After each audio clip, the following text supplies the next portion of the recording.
Hey all, Tony Bing here, hello and welcome back to another in-depth review for Marvel Strike Force. Now, we have another Kree character to look at tonight. Yesterday we had a look at Ronan, today it will be Minn-Erva that we'll have a good look at and we'll see if she's worth investing in. Now, to let you know if she is actually worth investing in, we'll cover various different sections. We've got the general overview, we will look at her tags and how you unlock her, we've got her stats, next up it's the abilities and I'll let you know how high you want to level the abilities in that section. We then look at the synergies, which is characters you want to avoid and characters she can work well with, and then finally we see which she places in the new updated tier list. So let's start off then with the general overview.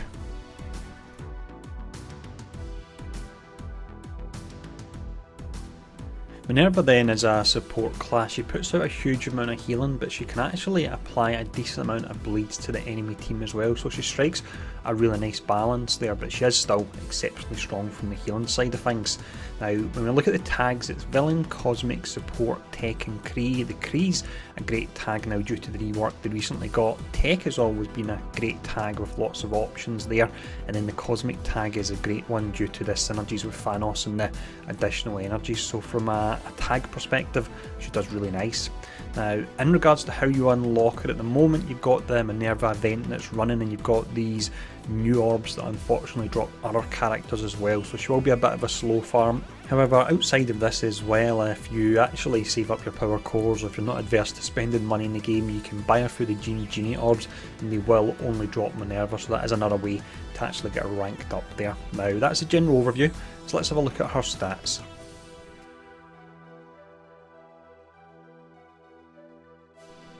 For the stats here, we start off by looking at the offensive stats. Now her damage is down at a D, but that's not an issue because she's not there to put out damage at all.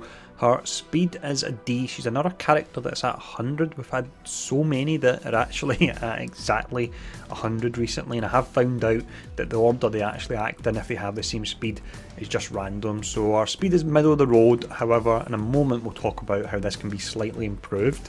If we look at her focus, it's way up at A, and that's really important because through her ultimate she has that chance to apply the bleed to all other enemies, so her focus being higher means it's got the higher chance to actually apply there, and it's also a 2-turn bleed, which is really nice. Now, when we look at additional parts of her kit from the offensive perspective, you have the multiple bleeds that we've touched on already. She actually has bleeds via her basic as well.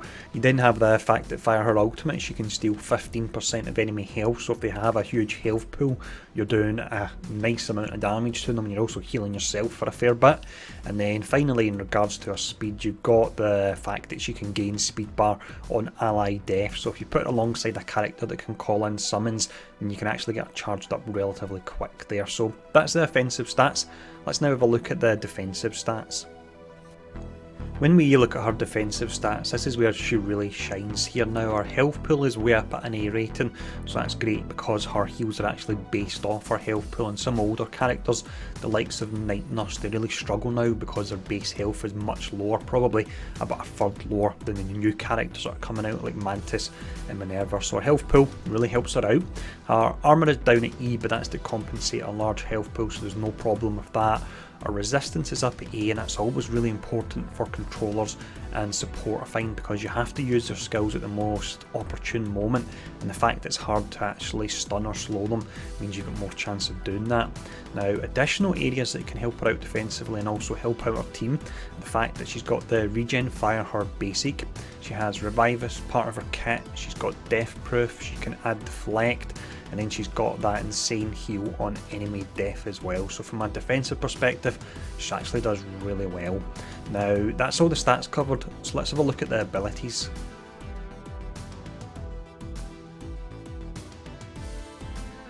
For this section here then, I'll show off the ability with the tooltip maxed out, but I'll actually let you know how high you want to level it. Now, the passive we have here first is one of the best passives in the game. It's called Kree Nanotech. With this, on ally death you charge speed bar by 25%, so again that can be good if you pair it up with characters that can call in summons like Ronan or Yondu, can work really nice there.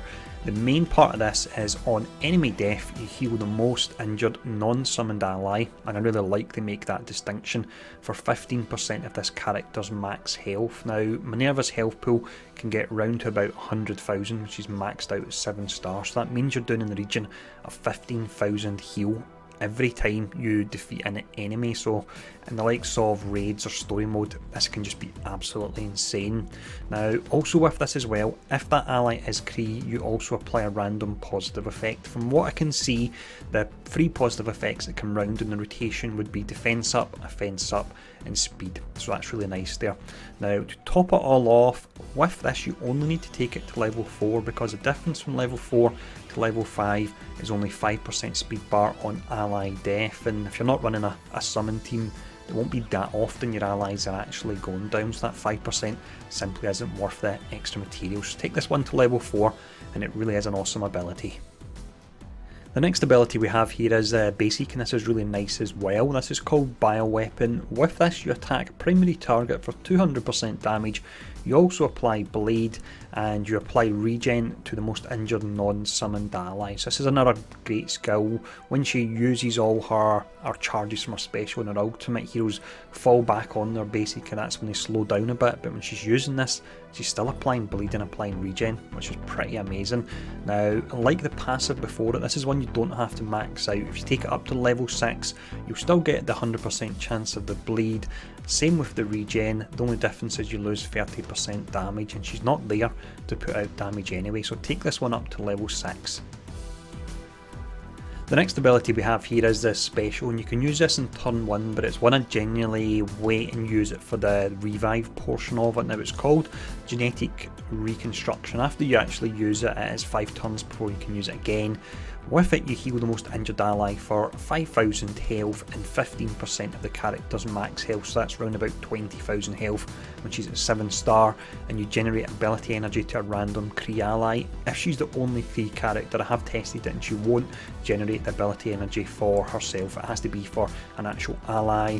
The main portion of this that I really like is a revive dead ally with a whopping 40% max health, and you apply the 2 death proof as well. The 2 death proof is really important, because how many times do you actually revive a character with the likes of Doctor Strange and then they just get one-shotted straight away again? So the death proof prevents that from happening, and with Minn-Erva's passive, if you can get some kills, you actually bump up the health in this character again. So again, another really nice skill here. Now the only difference from level 6 to level 7 is the flat heal. It changes from 3,000 health to 5,000 health, so definitely do not upgrade this. It's potentially even one of the worst tier 4 upgrades in the game, but I don't see that as a bad thing because the skill's really good without it, and it means you can save your tier 4 materials there, so always look on the bright side. Now next up we'll have a look at the ultimate.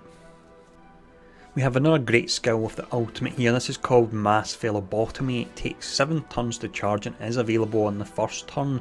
Now generally I will use this on the first turn. Because of her slower speed, you'll find that the opposite team may have taken a few attacks and actually whittled down the health on your characters a little bit, so the heal portion of this isn't wasted at all if you do use it.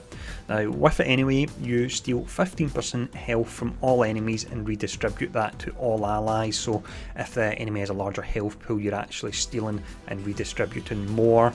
All allies also receive an additional 5,000 health, which really help out if the character's got a low health pool. It means the heal is doing more, and this of course bypasses heal block the same way with Mance's skill or even Scarlet Witch's, so you don't have to worry about the likes of Mordo in this instance. Now with this as well, you always apply regeneration for 2 turns to all allies when it's maxed out, which is really nice, but you do have to watch out for the likes of Doctor Strange potentially flipping that, and you'll always apply bleed for 2 turns as well to all enemies.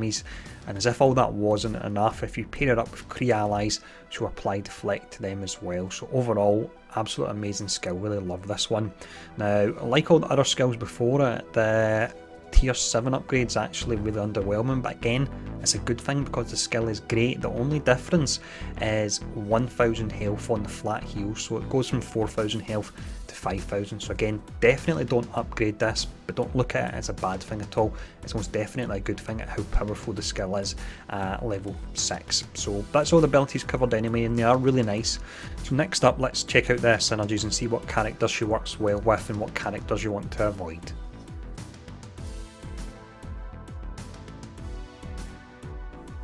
When it comes to characters she can work well with, we do have a list of quite a few here, but I will mention the fact that she's a character like most of the recent ones where it's synergy done right, which will give a slight bonus to certain characters, but if you drop her in teams outside of that, she can actually work exceptionally well as well. So don't feel that you're hemmed into using the characters I've listed here in any way.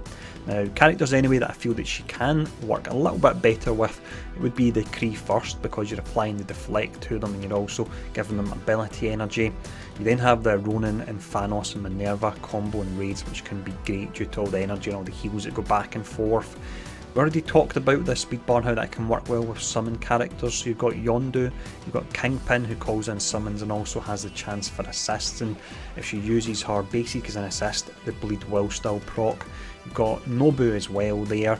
You've then got Scarlet Witch, she can actually extend the mass bleeds that Minn-Erva would place, and then finally as a tech character she can benefit from running in a tech team. Specifically Vision can be really nice because he can give her that 2 turns of offence up, so that helps her out a little bit from the survivability perspective. But that's all the characters she works well with, so let's check out the characters you want to avoid.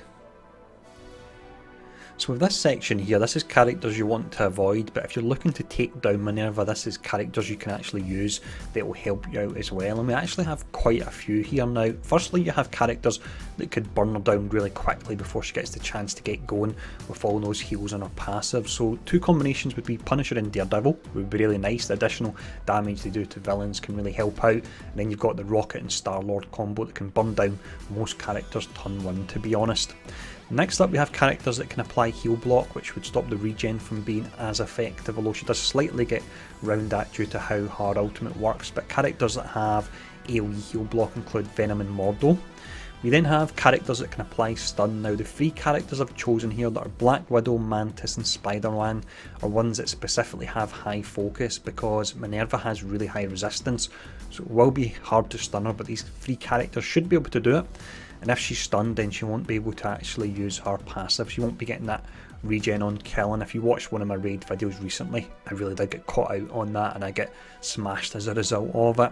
Now, next up we have characters that could cleanse that AoE bleed that she casts. So you've got Jessica Jones, you've got Ronin. When it comes to all the actual buffs she offers to her team, be it deflect to the Kree allies or else regen, if you go up against a Doctor Strange, or if you use Doctor Strange, you can just flip all that into bleeds and that'll give the opposite team a lot of trouble. You then have Deadpool. With Deadpool, because if she uses her special and ultimate, she's having to use the basic, and the basic has the 100% chance to bleed. It means if you're fighting Deadpool, every time you attack him, you've got no choice but to essentially heal him in a roundabout way, so that could be quite tricky. And then the final character you have here is Miles Morales. He can apply Disrupted to up to 3 targets, and that means they can't actually get regen on them, so that could definitely prove quite troublesome there. But that's all the characters you want to avoid, so let's have a look at the tier list now and see where she places.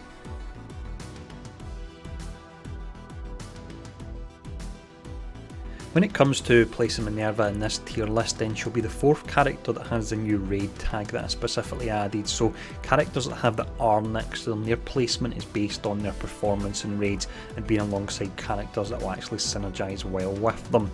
Now, I will mention that although Minn-Erva has the raid tag, she's great in story mode as well. The villain story mode especially, she's fantastic for getting players through that. And she's actually in one of my Tier 8 Blitz teams, and that's a near enough sure to win team. I've never actually been defeated with it yet, so she can work great in Blitz, and I imagine as a result of that it should probably work pretty nice in Arena as well. Now, before we do actually just place her, I'll quickly run over the pros and cons. I'll run over some of the pros and the cons. You've got that absolutely incredible passive that makes her potentially one of the best healers in the game, and in raids and story mode she's just completely insane the amount of heals she's doing. You've then got the fact she can be really quite hard to lock down due to her high resistance, and then when we looked at her abilities, none of them you needed to actually max out to make the most of them at all. So this is a character that you can really get amazing performance from, and you don't have to spend any tier 4 materials, so that is a massive pro for me. Now onto the cons, there's really not many at all. You got the fact that we do have various different ways you can counter her, although depending on the enemy setup, if they throw in a Drax or so on, that could actually negate a lot of those options. And then finally we have the fact that I imagine many players leveled Mantis recently for raids, and it almost to an extent makes her slightly redundant because she is superior to Mantis in most areas. Now, when it comes to actually rating her, because she has the raid tag, again as mentioned, this is her performance specifically in raids with a team that actually works well. So with all that in mind, it was really tight. I was going between a low Omega and a high Omega, but because she can fit into any raid team and actually help them out, I'm actually going to place her alongside the likes of Spider-Man, Black Widow and Vision. So it's a very prestigious rating there. So absolutely fantastic character, one that I can't wait to level up more. I've got a ton of the orbs you get for doing her campaign. I think I've got around about 25, and by the end of it I should have 40. And I'll do a mass opening and see how we actually got on there. Now, as always, let me know in the comments below what you think of the rating. Let me know if you've unlocked her, how you're actually enjoying her, and what raid setups you're running. And thanks for tuning in, and I'll see you all again soon.